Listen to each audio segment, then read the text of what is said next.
वैसे तो पवन सिंह जी का व्हाइट व्हाइट लहंगा गाना ने तो इंटरनेट पे बवाल मचा दिया है, लेकिन किसी और का वीडियो है जिसने भी बवाल मचा ही दिया है। पूरी वीडियो आपके लिए लेकर आई हूँ और वीडियो आपको कैसा लगा ज़रूर बताएं और आपको किसका रील सबसे ज़्यादा अच्छा लगा उसे भी ज़रूर बताएं। वीडियो को लाइक करें और हमारे चैनल को सब्सक्राइब करना बिल्कुल ना भूलें। चलिए खबर पे बात करते हैं।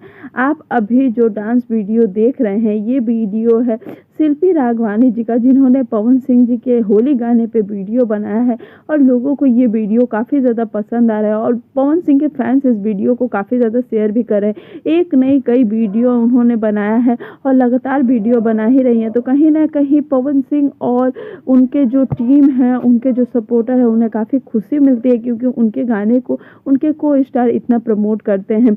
गाना भी काफ़ी अच्छा है और शिल्पी राघवानी जी की काफ़ी तारीफ हो रही है। अब ये देखना है कि क्या इस होली पवन सिंह और शिल्पी राघवानी जी का कोई गाना आता है साथ में या नहीं। जैसे ही कोई अपडेट मिलेंगे आप तक लेकर आऊँगी, तब तक आप प्यार देना ना भूलें।